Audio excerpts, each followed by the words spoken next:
দিনটা আসিল mother's day আর তার উপর আসিল সানডে। তো আমি আর আমার বান্ধবী মিল্লা প্ল্যান করলাম যে মারারে কেমনে স্পেশাল ফিল করানো যায়। তো ভাবলাম পেট পূজার থেকে এর থেকে ভালো কিছু আর হইতেই পারে না। তাও আমি তো অনেক কমই বাইর হই, তোমরা অনেকেই জানো আমি একজন হোম বেকার, তো যে কারণে আমার প্রত্যেক ওকেশন সেলিব্রেট করার মতো সময় থাকে না। তবে ওই দিন আমার সময় আসিল, তো ভাবলাম দুপুরে লাঞ্চটা করলে কেমন হয়।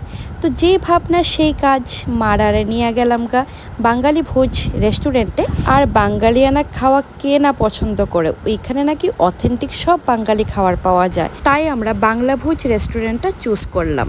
তো তোমরা দেখতেই পারছো এখানে প্রচণ্ড ভিড়, আর আমি আর আমার বান্ধবী 2.5 থেকে 3 ঘন্টা ধরে একই জায়গায় বসে ওয়েট করতেছিলাম আমরা একটা টেবিল দেওয়ার লেগে।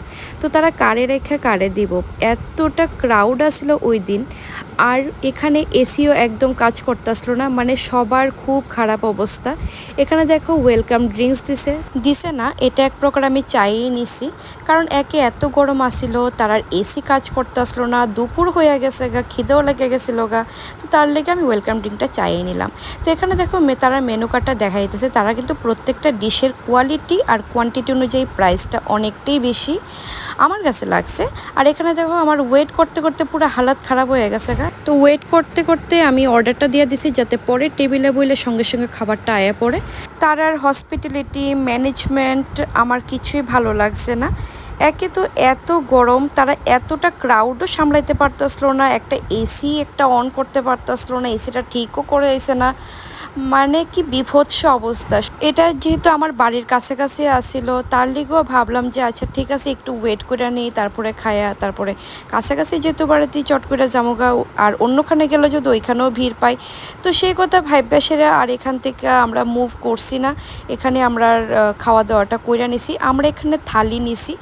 আমার মনে হয়েছে থালিটা আর একটু বেটার হলে পারতো। এখানে আছে ইলিশের পাতুরি, তো ইলিশের পাতুরি অ্যাকচুয়ালি ইলিশ মাছটাও ভালো করে সিদ্ধ হয়েছে না, তো যে কারণে ভেতরের দিকে একটা লাল লাল পোর্শন আসিল, ওইটার আমি ক্যাপচার করলাম না। আমার কাছে তারার খাওয়া দাওয়া আর সব কিছু মিলাইয়া আপ টু দ্য মার্ক লাগছে না। যেখানে অন্যান্য ক্রিয়েটাররা তারা ভিডিওর মাধ্যমে কইছে যে খুব ভালো হয়েছে, কিন্তু আমার কাছে তেমন ভালো লাগছে না। এখানে 3-4 রকমের আইটেম দেওয়া হয়েছে, এটা আসলে মাটন থালি, বাট শুক্তাটা তো ভীষণই বাজে হয়েছে। আর এখানে লালমোহন আসিল, ওইটাও একদমই ভালো আসিল না, ভিতরটা পুরা শক্ত আসিল। তো যাই হোক আমার কাছে কোয়ালিটি আর কোয়ান্টিটি তেমন ভালো লাগছে না, তার ম্যানেজমেন্টও ভালো লাগছে না, কিছুই ভালো লাগছে না। নেক্সট টাইম হয়তো আমি আর কোনোদিন এই রেস্টুরেন্টে যাইতামও না, আর কেউ হয়তো রিকমেন্ড করতামও না। তো আমার মতো তোমরাও যদি কন্টেন্ট ক্রিয়েটারের দেখা এই রেস্টুরেন্টে গিয়ে থাকো আর তোমরা কি কি এক্সপিরিয়েন্স করছো অবশ্যই আমার কমেন্ট বক্সে জানাও। তো লাস্টলি কইতেছি পৃথিবীর সকল মায়ের প্রতি রইল আমার অনেক অনেক ভালোবাসা। তো আজকের ভিডিওটা এখানে শেষ করতেছে, দেখা হবে তোমরা সঙ্গে নতুন আরেকটা ভিডিওতে।